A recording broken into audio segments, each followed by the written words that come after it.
Hello students. आज हम शुरू करेंगे क्लास 9th की एनसीईआरटी का पहला चैप्टर हमारे आसपास के पदार्थ। हम यह चैप्टर शुरू करने से पहले यह जानने का प्रयास करेंगे कि ये साइंस के अंतर्गत साइंस की कौन सी ब्रांच में हम पढ़ते हैं।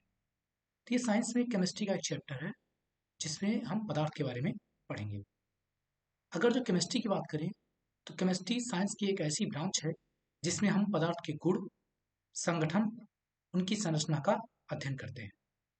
अब अगर जो साइंस में केमिस्ट्री की मेन चीज़ जिस थीम पर हम स्टडी कर रहे हैं वो पदार्थ है, तो सबसे पहले हमारे लिए यह जानना ज़रूरी है कि आखिर पदार्थ क्या होता है। तो पदार्थ के बारे में हम जानने का प्रयास करते हैं। पदार्थ की बात करें तो कोई भी चीज़ जो स्थान घेरती है और जिसमें भार होता है उसे हम पदार्थ करते हैं। यहाँ पर दो मेन टर्म है। पहली कंडीशन है वह चीज़ स्थान घेरनी चाहिए और दूसरी कंडीशन है उसमें भार होना चाहिए। अगर जो कोई भी चीज़ ये दो कंडीशन सेटिस्फाइड कर रही है तो वो पदार्थ होगी, अन्यथा वो पदार्थ नहीं होगी। अब अगर जो कुछ एग्जाम्पल लें तो जैसे मान लीजिए कुर्सी है। कुर्सी जो होती है उसमें भार होता है और वो स्थान घेरती है, इसीलिए कुर्सी एक पदार्थ है। वहीं बात करें विचारों की, तो विचार में कोई भार नहीं होता है। विचार कोई भौतिक स्थान ग्रहण नहीं करती है, इसीलिए वह एक पदार्थ नहीं है। तो किसी भी वस्तु को अगर जो हमें यहाँ देखना है कि वह पदार्थ है या नहीं है, तो सबसे पहले हमें ये देखना चाहिए क्या वो स्थान घेर रही है। और अगर जो वो स्थान घेर रही है तो दूसरी कंडीशन में देखनी चाहिए क्या उसमें भार है। वैसे भी एक कंडीशन सेटिस्फाई होने पर दूसरा स्वतः हो जाता है। अब एक क्वेश्चन जो हमारे दिमाग में उठता है वायु के संबंध में, क्या वायु एक पदार्थ है, अन्यथा नहीं। तो अगर जो वायु को क्या सिद्ध करने के लिए कि एक पदार्थ है, हम एक बेसिक एक्सपेरिमेंट कर सकते हैं। हम एक गुब्बारा ले सकते हैं, दो गुब्बारे जो एक समान हो। अब इन दोनों गुब्बारों में से एक गुब्बारे में हम हवा भर लेते हैं, जबकि एक गुब्बारे को पहले जैसा रहने देते हैं। मान लीजिए सपोज कि ये दो गुब्बारे हैं, एक गुब्बारा इस तरह था और दूसरा भी पहले इस तरह था। अब आपने क्या किया, इनमें से एक गुब्बारे में हवा भर ली। हवा भरने पर गुब्बारे का आयतन बढ़ जाएगा और जिस गुब्बारे में आप हवा भरेंगे उसका आकार कहीं ना कहीं ऐसा हो जाएगा, बड़ा हो जाएगा। जबकि जो दूसरा गुब्बारा जिसमें आपने हवा नहीं भरी थी उसका आकार पहले के जैसा ही रहेगा। तो हम देखते हैं जब हमने गुब्बारे में हवा भरी तो पहले गुब्बारे का आयतन बढ़ गया, अर्थात हवा ने कुछ न कुछ स्थान घेरा। वहीं दूसरे गुब्बारे का आयतन पहले के जितना ही रहा। इससे यह सिद्ध होता है कि हवा स्थान घेरती है। दूसरा, हवा में भार होता है। दूसरा एक्सपेरिमेंट करने के लिए हम यही दो समान गुब्बारे लेंगे, पहले इन दोनों का भार चेक करेंगे, उसके बाद इनमें से एक गुब्बारे में हवा भर देंगे जबकि दूसरे में हवा नहीं भरेंगे। अब इन दोनों गुब्बारों की भार की तुलना करें तो हम पाएंगे कि इनमें से जिस गुब्बारे में हवा भरी हुई है उसका वजन उस गुब्बारे से ज्यादा होगा जिसमें हवा नहीं भरी हुई है। तो इस प्रकार यह सिद्ध हो जाता है कि हवा स्थान घेरती है और हवा में भार होता है। और अगर जो हवा ये दोनों प्रॉपर्टी शो कर रही है तो यह पदार्थ होगा। पदार्थ में इसके अतिरिक्त भी बहुत प्रकार के गुण पाए जाते हैं और वैज्ञानिकों ने पदार्थ के गुण को मुख्यतः दो रूप में बांट रखा है। पहला भौतिक गुण और दूसरे रासायनिक गुण। भौतिक गुण क्या होते हैं? पदार्थ के ऐसे गुण जिनको हम विजुलाइज कर सकते हैं, जिनको हम देख सकते हैं आसानी से, जिनको देखने के लिए किसी एक्सपेरिमेंट करने की जरूरत नहीं पड़ती या पदार्थ की अवस्था को बदलने की आवश्यकता नहीं पड़ती है। और वहीं रासायनिक गुण पदार्थ के ऐसे गुण होते हैं जिनको जानने के लिए हमें रिएक्शन कराना पड़ता है, पदार्थ की अवस्था को बदलना पड़ता है, एक पदार्थ दूसरे पदार्थ में बदल जाता है। हम पदार्थ के रासायनिक गुणों की स्टडी अगले कक्षाओं में करेंगे और अगली कक्षाओं में ही हम रासायनिक गुण के आधार पर पदार्थ का वर्गीकरण भी करेंगे। इस अध्याय में हमारा मुख्य बिंदु पदार्थ के भौतिक गुणों का अध्ययन, पदार्थ के भौतिक गुणों के आधार पर उनकी अवस्थाओं का वर्गीकरण, पदार्थ की अवस्थाएं किस प्रकार बदलती हैं ये हम पढ़ेंगे। वाष्पीकरण क्या होगा, इसके बारे में पढ़ेंगे। वाष्पीकरण को प्रभावित करने वाले कारक के बारे में पढ़ेंगे और साथ ही गुप्त ऊष्मा नाम का एक इंपॉर्टेंट टॉपिक भी हम पढ़ेंगे।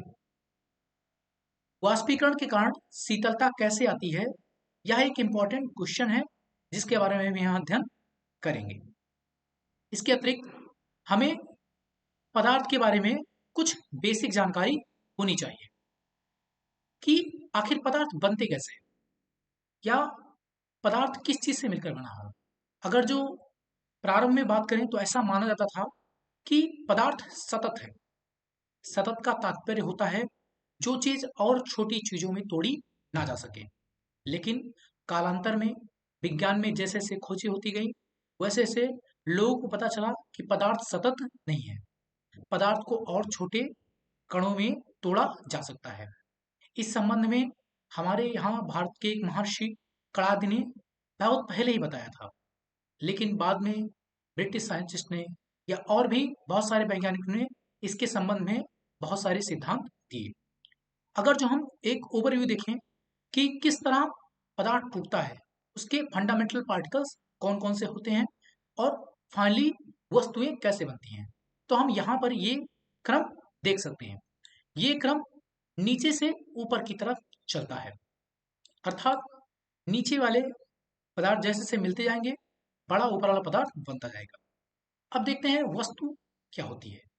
तो वस्तु की बात करें तो वस्तुएं पदार्थों से मिलकर बनी होती हैं। पदार्थ और वस्तु में अंतर होता है। इसी तरह पदार्थ अणु से मिलकर बने होते हैं, अणु परमाणु से मिलकर बने होते हैं और परमाणु इलेक्ट्रॉन प्रोटॉन और न्यूट्रॉन से मिलकर बने होते हैं। इन्हीं इलेक्ट्रॉन प्रोटॉन और न्यूट्रॉन को फंडामेंटल पार्टिकल के नाम से भी जाना जाता है। अगर जो बात करें इलेक्ट्रॉन प्रोटॉन और न्यूट्रॉन की, तो ये परमाणु में एक विशेष क्रम में व्यवस्थित होते हैं। उस विशेष क्रम की बात करें तो परमाणु में बीच में एक नाभिक होता है। उस नाभिक में प्रोटॉन और न्यूट्रॉन होते हैं और इसी नाभिक के चारों ओर अनेक वृत्ताकार कक्षाएं होती हैं। उन वृत्ताकार कक्षाओं में इलेक्ट्रॉन चक्कर लगाते रहते हैं। तो इस प्रकार से इलेक्ट्रॉन, प्रोटॉन और न्यूट्रॉन किसी परमाणु में व्यवस्थित होते हैं। अब बात करें इन फंडामेंटल पार्टिकल्स के बारे में कुछ, तो इलेक्ट्रॉन एक ऐसा फंडामेंटल पार्टिकल है जिस पर 1.6 इंटू 10⁻⁻19 कूलाम का ऋणात्मक आवेश होता है और वहीं इलेक्ट्रॉन का भार 9.1 इंटू 10⁻31 किलोग्राम होता है। अगर जो चार्ज की बात करें प्रोटॉन की, तो प्रोटॉन का चार्ज भी इलेक्ट्रॉन के चार्ज के ही बराबर होता है, लेकिन प्रोटॉन का चार्ज धनात्मक होता है। प्रोटॉन के द्रव्यमान की बात करें तो इसका द्रव्यमान इलेक्ट्रॉन से 10,000 गुना ज्यादा होता है, अर्थात इसका द्रव्यमान 1.6726 इंटू 10⁻⁻27 केजी होता है। अब बात करते हैं तीसरे फंडामेंटल पार्टिकल न्यूट्रॉन की। न्यूट्रॉन पर कोई चार्ज नहीं होता है, लेकिन न्यूट्रॉन का भार प्रोटॉन के भार से थोड़ा सा ज्यादा होता है। या हम मान सकते हैं कि प्रोटॉन और न्यूट्रॉन का भार लगभग बराबर होता है। न्यूट्रॉन का भार 1.6749 इंटू 10⁻⁻27 केजी होता है। एक क्वेश्चन कभी कभी पूछा जाता है कि इलेक्ट्रॉन, प्रोटॉन और न्यूट्रॉन में सबसे अधिक भार किसका होता है। तो आपको बात याद होनी चाहिए कि न्यूट्रॉन का भार सबसे अधिक होता है, उससे कम प्रोटॉन का और सबसे कम इलेक्ट्रॉन का होता है। ये क्वेश्चंस इंपॉर्टेंट है। अब देखते हैं वस्तु और पदार्थ में क्या अंतर है। वस्तुएं जो होती हैं वो एक या एक से अधिक पदार्थों से मिलकर बनी होती हैं, जबकि पदार्थ में केवल एक ही प्रकार की चीजें उपस्थित होती हैं। अगर जो हम उदाहरण के द्वारा समझना चाहें तो आप जैसे समझ कीजिए कि प्लास्टिक की कुर्सी है, तो प्लास्टिक की कुर्सी केवल प्लास्टिक की बनी होती है। इस प्रकार प्लास्टिक एक पदार्थ भी है और प्लास्टिक की कुर्सी एक ऐसी वस्तु है जो केवल एक ही पदार्थ से मिलकर बनी हुई है। अगर जो बात करें मोबाइल फोन की, तो मोबाइल फोन में कई प्रकार के पदार्थ लगे हुए हैं, जैसे कांच, मेटल्स, प्लास्टिक और भी अन्य पदार्थ। तो इस प्रकार मोबाइल एक ऐसी वस्तु है जिसमें 3 से अधिक प्रकार के पदार्थ लगे हुए हैं। ऐसे ही बहुत सारे पदार्थ हैं, वस्तुएं हैं जो एक पदार्थ से मिलकर बनी हैं और बहुत सारी वस्तुएं हैं जो एक से अधिक पदार्थों से मिलकर बनी हुई हैं। आप अपने आसपास में ऐसी तमाम वस्तुओं को देख सकते हैं और उन वस्तुओं को सूचीबद्ध कर सकते हैं जो केवल एक पदार्थ से बनी हुई हैं, और साथ में उन वस्तुओं को भी सूचीबद्ध कर सकते हैं जिनके बनने में एक से अधिक पदार्थ लगा हुआ है। अब बात करें कि कैसे ये एक साथ रहते हैं, कैसे इलेक्ट्रॉन, प्रोटॉन, न्यूट्रॉन आपस में व्यवस्थित रहते हैं और ये परमाणु बनाते हैं, कैसे आपस में परमाणु मिलकर अणु बनाते हैं, कैसे आपस में अणु मिलकर पदार्थ बनाते हैं और कैसे आपस में पदार्थ मिलकर वस्तु बनाते हैं। तो इन सब क्रियाओं के पीछे आकर्षण बल जिम्मेदार होता है। अगर जो ध्यान से देखें तो हमेशा धनात्मक और ऋणात्मक आवेश के बीच में आकर्षण होता है। यहाँ पर अगर जो अरेंजमेंट देखें इलेक्ट्रॉन, प्रोटॉन और न्यूट्रॉन की, तो नाभिक में एक विशेष प्रकार का आकर्षण बल काम करता है जिसे हम नाभिकीय आकर्षण बल कहते हैं।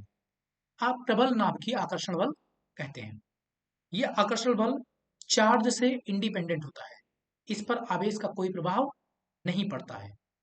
इसी वजह से जो हल्के नाभिक होते हैं वो स्टेबल होते हैं, लेकिन जैसे से नाभिक का साइज बड़ा होता है चार्ज प्रभाव डालने लगता है। इसीलिए भारी नाभिक वाले परमाणु रेडियो एक्टिव होते हैं, वह स्वतः छोटे परमाणु में टूट जाते हैं। तो आपको ये बात पता होनी चाहिए, छोटे नाभिकों के लिए यह अस्थायी होता है। यहाँ पर नाभिकीय आकर्षण बल कार्य करता है और उसी बल की वजह से प्रोटॉन और न्यूट्रॉन आपस में बंधे रहते हैं।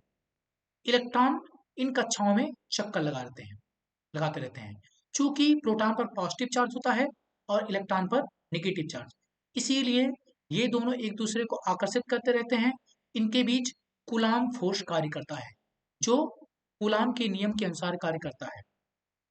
इस प्रकार परमाणु का निर्माण हो जाता है।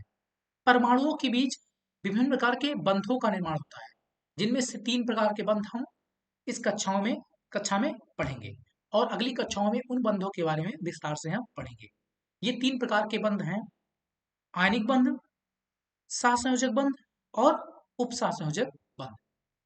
परमाणुओं के बीच लगने वाले आकर्षण बल को अंतः परमाणविक आकर्षण बल या स्ट्रॉन्ग इंटर एटॉमिक फोर्सेस कहते हैं। वहीं बात करें अणुओं के बीच जो बल लगता है उसे अंतर आणविक बल कहते हैं। अंतर आणविक बल अंतर परमाणविक बल से कमजोर होते हैं। जैसे हाइड्रोजन बॉन्ड एक अंतर आणविक बल है, इसी प्रकार वांडरवाल फोर्स भी एक प्रकार का आणविक बल है। जब इन्हीं आणविक बलों की वजह से पदार्थ का निर्माण होता है, अर्थात अणु एक दूसरे के साथ जुड़े रहते हैं। इसी प्रकार पदार्थ भी आपस में जुड़े रहते हैं और पदार्थों के जुड़ने से वस्तुओं का निर्माण होता है। तो ये बेसिक बातें थी जो हमें पता होनी चाहिए। हमने पदार्थ के 2 प्रकार के गुण देखे थे, भौतिक गुण और रासायनिक गुण। पदार्थ के भौतिक गुण की बात करें तो 5 भौतिक गुण हैं जो आपकी पुस्तिका में दी हुई हैं और उनके बारे में आपको कुछ प्रयोगों के थ्रू अध्ययन करना है। जिनमें से आपका पहला पॉइंट है पदार्थ छोटे छोटे कणों से मिलकर बना होता है। दूसरा पॉइंट है पदार्थ के कण बहुत छोटे होते हैं। तीसरा पॉइंट है पदार्थ के कणों के बीच रिक्त स्थान होता है। चौथा पॉइंट है पदार्थ के कण निरंतर गतिशील रहते हैं। और आपका पांचवा और अंतिम पॉइंट है पदार्थ के कण एक दूसरे को आकर्षित करते हैं। अब इन पांचों बिंदुओं को हम एक एक प्रयोग करके स्पष्ट करेंगे जो आपकी एनसीईआरटी की क्लास 9th की बुक में दिया हुआ है। पहला है पदार्थ कणों से मिलकर बना होता है। हम जानते हैं बहुत समय तक ये माना जा रहा था कि पदार्थ जो है वो सतत है। सतत का तात्पर्य किसे और छोटे टुकड़ों में तोड़ा नहीं जा सकता है, परंतु बाद में यह विचारधारा आई कि पदार्थ जो है वो रेत के कणों से मिलकर बना हुआ है और यही विचारधारा आगे चलकर सत्य साबित हुई। इस बात को हम एक प्रयोग के थ्रू समझेंगे। आप एक 100 ml का बीकर ले लीजिए। इस बीकर को लेकर आप जल से भरकर जल के स्तर पे निशान लगा दीजिए। आपको ये काम कुछ इस तरह करने हैं।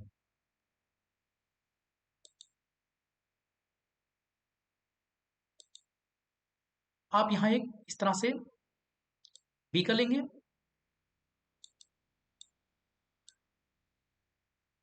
बीकर में जहां तक आप जल भरते हैं वहां तक जल भरने के बाद आप यहाँ से ऐसे निशान लगा देंगे। एक मार्क आप यहाँ से मार्क कर देंगे। इसके बाद आप इस जल में नमक या शर्करा घोलेंगे। या तो नमक आप घोल सकते हैं या शर्करा। इसको घोलने के बाद आप इसको कांच की छड़ से चलाएंगे। आप कुछ चीज ऑब्जर्व करेंगे, देखेंगे क्या इस स्तर में कोई बदलाव हुआ है? क्या पानी जो आपने निशान लगाया था, क्या उसके ऊपर आ गया है? एक्सपेरिमेंट करने के बाद हमें पता चलता है कि ऐसा कुछ नहीं होता है। पानी के स्तर में कोई बदलाव नहीं होता है या पहले के जैसा ही बना रहता है। अगर जो स्तर वही बना रहा तो जो नमक या शर्करा हमने घोली वो कहाँ गई? तो इसका उत्तर देने के लिए हमें इस बात को स्वीकार करना होगा कि पदार्थ छोटे छोटे कणों से मिलकर बना होगा। ऐसा इसलिए क्योंकि अगर जो हम ऐसा नहीं मानते हैं तो जो भी हम नमक या शर्करा पानी में डालेंगे वह जल का स्तर बढ़ा देना चाहिए। लेकिन वास्तव में क्या होता है कि जब हम नमक या शर्करा को पानी में डालते हैं तो वह छोटे छोटे कणों में टूट जाता है और छोटे छोटे कणों में टूटने के बाद वह पानी के कणों के बीच उपस्थित रिक्त स्थान में समा जाता है। इसीलिए पानी के स्तर में कोई बदलाव नहीं होता है। आप यहाँ ये चीज देख सकते हैं। यहाँ पर यहाँ देखिए लाख गुना आवर्धित किया गया जल के कण है। नमक मिलाने पर ये इस प्रकार हो जाते हैं जल के कण। हिलाने पर ये नमक के कण यहाँ इसमें घुल जाते हैं और फाइनली जल के स्तर में कोई बदलाव नहीं होता है क्योंकि हम यहाँ देख सकते हैं कि पहले से ही जल के कणों के बीच रिक्त स्थान है। ये जल के कण के बीच रिक्त स्थान है।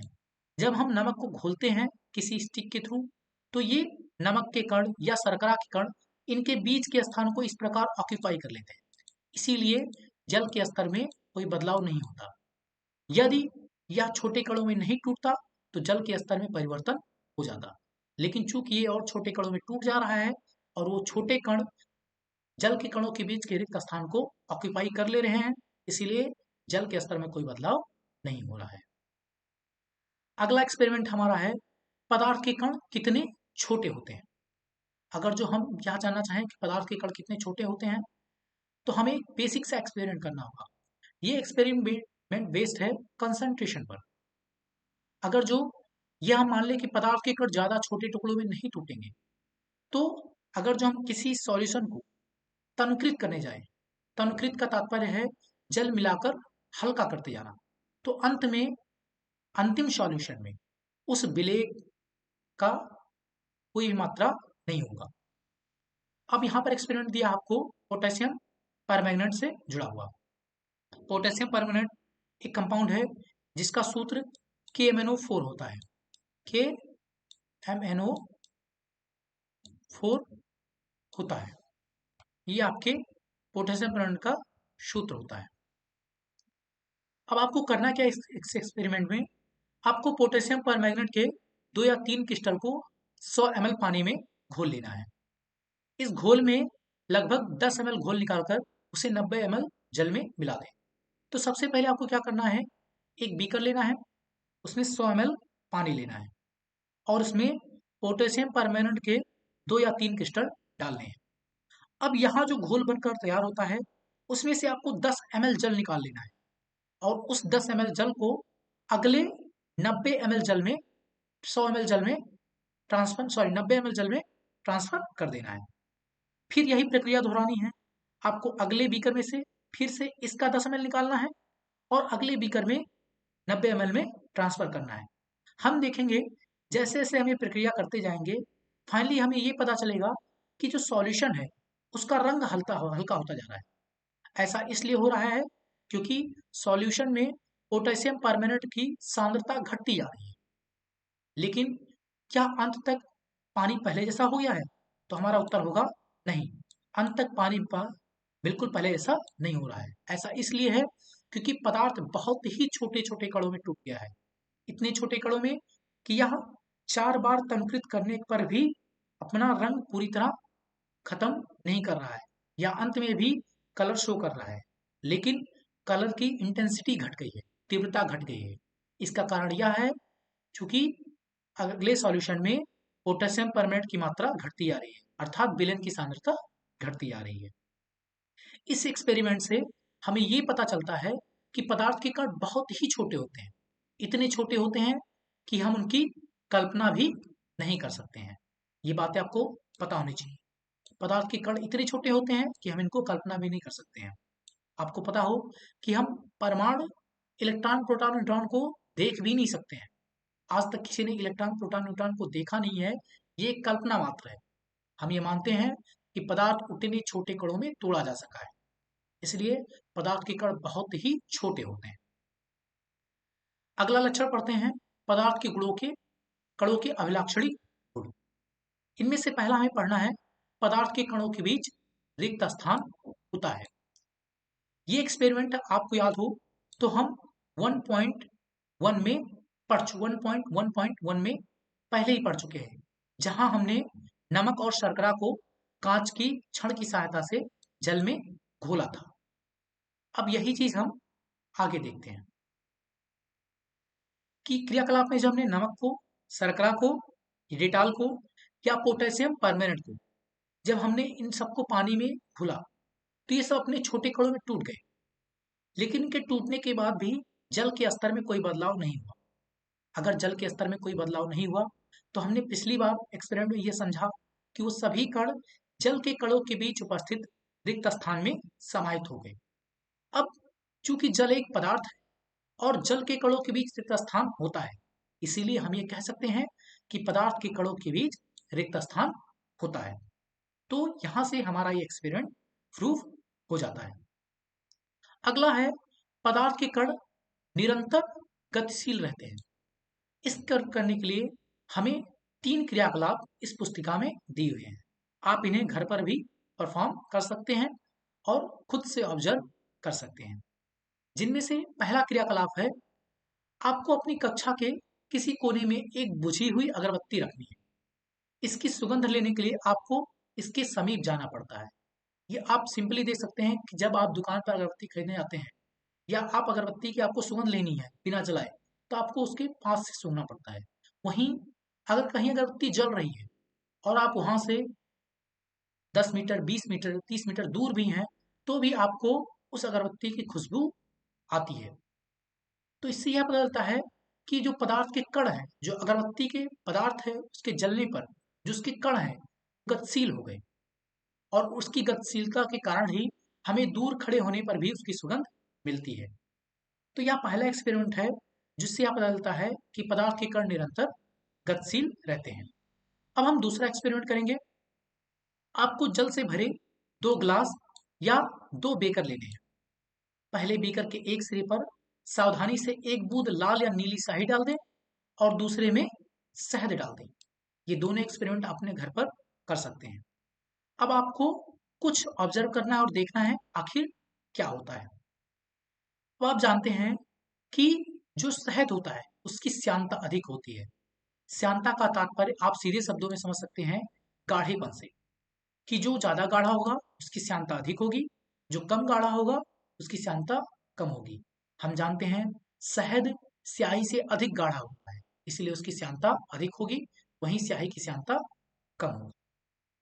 जब आप ऑब्जर्व करेंगे तो आप देखेंगे कि स्याही की बूंद डालने के बाद जल्दी पानी में घुल जाती है, जबकि शहद की बूंद को पानी में घुलने में ज्यादा समय लगता है। ऐसा इसलिए होता है क्योंकि स्याही की बूंद की श्यानता कम होती है और शहद की बूंद की श्यानता अधिक होती है। जिसकी श्यानता कम होती है उसका विसरण तेजी से होता है। विसरण के बारे में हम आगे पढ़ेंगे, जहां से आपको ये बात स्पष्ट हो जाएगी। जबकि शहद की बूंद की श्यानता ज्यादा है तो उसकी विसरण क्षमता कम होगी। इसी बात को हम डेंसिटी से भी समझ सकते हैं कि स्याही की बूंद की डेंसिटी क्या कम होती है और शहद की बूंद की डेंसिटी ज्यादा होती है।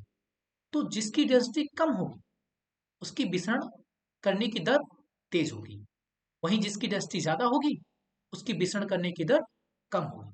इसीलिए स्याही जल्दी से विसरित हो जाएगा पानी में, अर्थात पानी में जल्दी से मिल जाएगा, जबकि शहद की बूंद पानी में उतनी जल्दी से नहीं मिलेगी, अर्थात इसका विसरण स्याही की बूंद की अपेक्षा कम तेजी से होगा।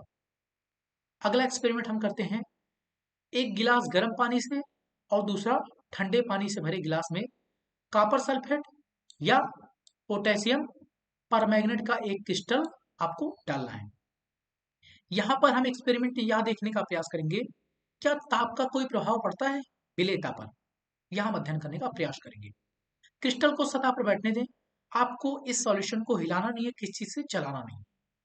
गिलास में ठीक ठोस क्रिस्टल के ठीक ऊपर क्या दिखाई देता है, तो हम जानते हैं ठीक ठोस क्रिस्टल के ठीक ऊपर पानी रहेगा। अभी जब हम क्रिस्टल में डालेंगे, पानी में डालेंगे क्रिस्टल को, समय बीतने पर क्या होगा? समय बीतने पर हम देखेंगे कि क्रिस्टल धीरे धीरे गल रहा होगा, अर्थात क्रिस्टल उस पानी में घुल रहा होगा धीरे धीरे। इससे ठोस और द्रव कणों के बारे में आप क्या पता चलता है? इससे पता चलता है कि ठोस और द्रव के कण गतिशील हैं और वे आपस में विसरित हो रहे हैं। अगला है, क्या तापमान के साथ मिश्रित होने की दर बदलती है? तो हमारा उत्तर होगा हाँ, तापमान के साथ मिश्रित होने की दर बदलती है। चूंकि आपको इस प्रयोग में एक गिलास गर्म पानी और दूसरा ठंडा गिलास का पानी दिया हुआ है, आप देखेंगे कि जब गर्म गिलास वाले पानी में आप कॉपर सल्फेट या पोटेशियम परमैंगनेट डालेंगे तो जल्दी घुल जाएगा, वहीं ठंडे पानी में इन दोनों को घुलने में समय लगेगा। इससे यह सिद्ध होता है कि तापमान मिश्रित होने की दर को प्रभावित करती है। तापमान अधिक होने से मिश्रित होने की दर बढ़ जाती है और तापमान कम होने से मिश्रित होने की दर कम हो जाती है। ये तीनों क्रियाकलाप हमने देख लिए हैं। अब इन तीनों क्रियाकलापों से हमें क्या पता चलता है, क्या निष्कर्ष निकलता है, हम इसके बारे में देखते हैं। पदार्थ के कण निरंतर गतिशील रहते हैं, तो ये बात सत्य है, ये हम पहले एक्सपेरिमेंट से देख चुके हैं। दूसरी बात, अगर जो कोई पदार्थ का कण निरंतर गतिशील है तो उसमें गतिज ऊर्जा होती है। हम जानते हैं किसी भी पिंड में गति के कारण जो ऊर्जा आती है उसे हम कहते हैं गतिज ऊर्जा, या किसी पिंड में गति जो ऊर्जा गति के लिए होती है उसे हम गतिज ऊर्जा कहते हैं। तापमान बढ़ने से कणों की गति तेज हो जाती है। हम ये भी ऑब्जर्व कर सकते हैं कि जब हम पानी को गर्म करते हैं और ये पानी को ऐसे रख दें बिना गर्म किए, तो जो पानी को हम गर्म कर रहे होंगे उसमें भाप तेजी से बनेगा, क्योंकि तापमान बढ़ने से पानी के कण जो होते हैं उनकी गति बढ़ जाती है। और जब किसी भी पदार्थ की या कण की गति बढ़ जाए तो हम कहेंगे उसकी गतिज ऊर्जा बढ़ जाती है। अब चूंकि कण की गति बढ़ने के पीछे तापमान जिम्मेदार है और गति बढ़ने से गतिज ऊर्जा बढ़ रही है, तो इनडायरेक्टली तापमान बढ़ने से गतिज ऊर्जा भी बढ़ेगी। ये तीनों क्रियाकलाप हमें यह बताते हैं कि पदार्थ के कण अपने आप ही एक दूसरे के साथ अंतः मिश्रित हो जाते हैं। यह केवल उन पदार्थों के लिए सत्य है जो आपस में मिक्स हो सकते हैं। प्रकृति में दो तरह के पदार्थ पाए जाते हैं, एक तीन तरह के, एक जो एक दूसरे में कंप्लीटली मिल जाते हैं, दूसरे तरह के जो एक दूसरे में कंप्लीटली नहीं मिलते हैं, और तीसरा जो एक दूसरे में आंशिक रूप से मिलते हैं। इनके बारे में हम अगली कक्षा में विस्तार से पढ़ेंगे। जब पदार्थ के कण अंतः मिश्रित होते हैं तो ऐसे कण रिक्त स्थानों में समाहित हो जाते हैं जो पहले पदार्थ के बीच उपस्थित होता है। अब यहाँ पर आपको विसरण की परिभाषा मिलती है जिसे हमें याद होना चाहिए। दो विभिन्न पदार्थों के कणों का स्वतः मिलना ही विसरण है, अर्थात यह दो विभिन्न पदार्थों के कण स्वतः मिल जा रहे हैं तो वो विसरण कहलाएगा। जैसे हम चीनी को पानी में घोल दें तो चीनी और पानी आपस में मिल जाते हैं। इसी तरह अगर जो हम नींबू पानी घोल दें तो भी आपस में मिल जाता है, इसे हम विसरण कहेंगे। इसी प्रकार अगर जो एक टायर है और टायर में आप पिन से एक होल कर दें तो जो टायर के अंदर की गैस है वो तुरंत बाहरी वायुमंडल की गैस के साथ मिलने लगती है, तो यह भी एक प्रकार का विसरण है। अंतिम एक्सपेरिमेंट में हमने देखा कि गर्म करने पर विसरण तेज हो जाता है। ऐसा इसलिए होता है क्योंकि गर्म करने से कणों की गति ऊर्जा बढ़ जाती है, अर्थात वह तेजी से गति करते हैं जिससे वे आपस में तेजी से मिल जाते हैं। अगला हम पढ़ेंगे पदार्थ के कण एक दूसरे को आकर्षित करते हैं। अब इस एक्सपेरिमेंट को करने के लिए आपको यहाँ से एक खेल का उदाहरण दिया गया है, एक नृत्य का, जिसका नाम है इद मिस्मी नृत्य। यहाँ पर मिस्मी की बात करें तो मिस्मी एक जनजाति है अरुणाचल प्रदेश की। आप यूट्यूब पर सर्च करके के नृत्य को देख सकते हैं। तो इद मिस्मी नृत्य की तरह आपको 4 पोजीशन बताई गई है जिसमें आपको खड़ा होना है। इसमें से पहली पोजीशन है कि पहले मैं आपको इदमिसी नर्तक की तरह, जो यहाँ पर एक फोटो आपकी दी गई है, इस फोटो की तरह आपको यहाँ पर खड़े होना है। इसमें आपको पीछे की तरह पीछे से एक दूसरे का हाथ कसकर पकड़ना है। दूसरा, आपको एक सिंपल सी मानव श्रृंखला बनानी है, जिस प्रकार छोटे बच्चे करते हैं। जब हम कोई गेम खेलते हैं, इस तरह से आपको गोला बनाना है, एक दूसरे का हाथ पकड़ते सिंपल से। तीसरा समूह, केवल की इंगली उंगली के सिरे से छूकर एक श्रृंखला बनानी है। हम यही श्रृंखला बनानी है, लेकिन इस बार एक दूसरे का हाथ ना पकड़कर हमें केवल एक दूसरे की उंगली पकड़नी है। और चौथा समूह जो हमें बनाना है, ये 3 समूह आपके बन गए। चौथा समूह, उपरोक्त वर्णित तीनों समूह श्रृंखलाओं को तोड़कर छोटे समूहों में बांटने का प्रयास करें।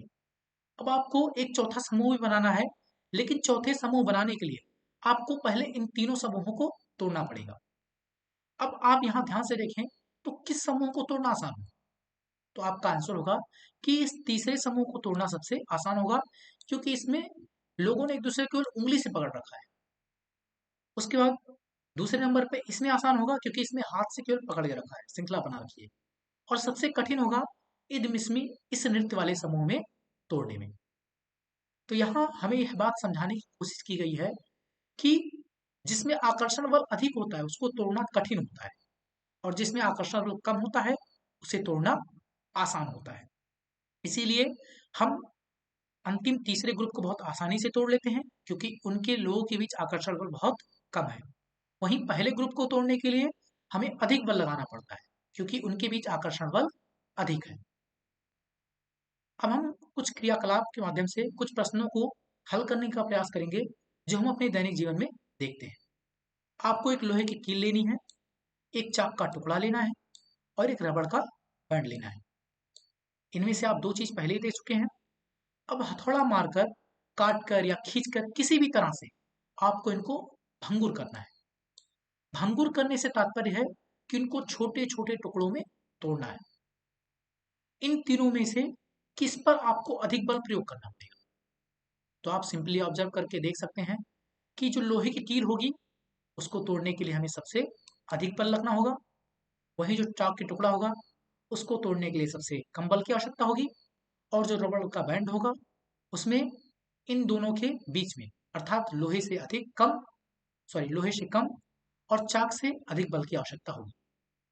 तो आकर्षण बल की बात करें तो लोहे के कणों के बीच सबसे अधिक आकर्षण बल है आयरन के कणों के बीच,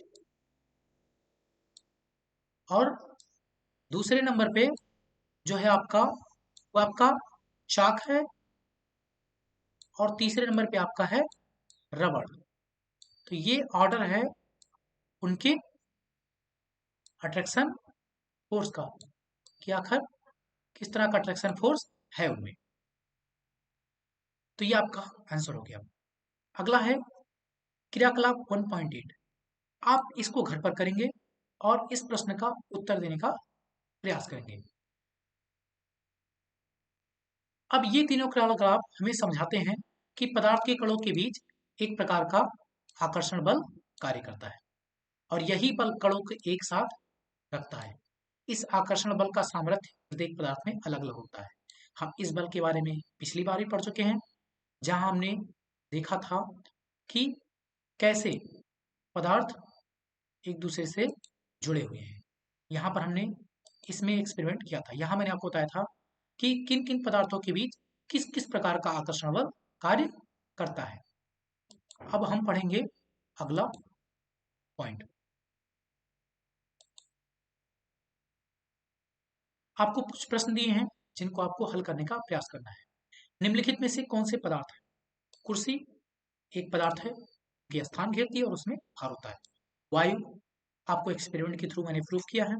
स्नेह, स्नेह एक प्रकार की फीलिंग है, किसी दूसरे के प्रति लगाव होना, ये स्नेह कहलाता है। या ना तो स्थान ग्रहण करता है और ना ही इसमें भार होता है, इसलिए ये पदार्थ नहीं है। गंध की बात करें तो अगर जो हमें स्मेल की सेंस आ रही है, कहीं से फील हो रहा है, तो वो पदार्थ नहीं होगा। लेकिन अगर जो किसी पदार्थ की गंध आ रही है तो वो पदार्थ होगा। अर्थात हम कह सकते हैं सेंस ऑफ स्मेल जो होता है वो पदार्थ नहीं होता है, लेकिन sense of smell of a substance ये एक पदार्थ होता है। अगला बात करें घृणा की, तो घृणा एक पदार्थ नहीं है, क्योंकि घृणा एक विचार है जो हमें दूसरों के प्रति होता है जिन्हें हम पसंद नहीं करते हैं। बादाम एक प्रकार का ड्राई फ्रूट है जो स्थान घेरता है, जिसमें भार होता है, इसलिए ये पदार्थ है। विचार एक प्रकार का पदार्थ नहीं है, क्योंकि ये ना स्थान घेरता है और ना इसमें भार होता है। शीत जल का ही एक रूप है, इसलिए पदार्थ है। नींबू की बात करें तो नींबू भी एक प्रकार का पदार्थ है। इत्र पदार्थ है, क्योंकि इत्र की सुगंध एक पदार्थ है, क्योंकि इत्र एक पदार्थ है। और मैंने कहा है अभी कि अगर जो किसी स्मेल है सब्सटेंस की तो पदार्थ होगी, लेकिन अगर जो स्मेल की फीलिंग आ रही है, सेंस आ रहा है, तो पदार्थ नहीं हो। अगला एक प्रश्न देखते हैं। आप प्रेक्षण करके ये चीज ऑब्जर्व कर सकते हैं, खुद से भी देख सकते हैं। गर्म करने गर्म गर्म खाने से गंध की गंध कई मीटर दूर से ही आपके पास पहुंच जाती है, लेकिन ठंडे खाने की महक लेने के लिए आपको उसके पास जाना पड़ता है। इसके पीछे कारण यह है कि जो खाना गर्म होता है तो उसके पदार्थ के कणों की गति ऊर्जा अधिक होती है और वह दूर तक गति कर सकते हैं। इसीलिए हमें दूर से ही उनकी गंध आ जाती है, उनकी महक आ जाती है।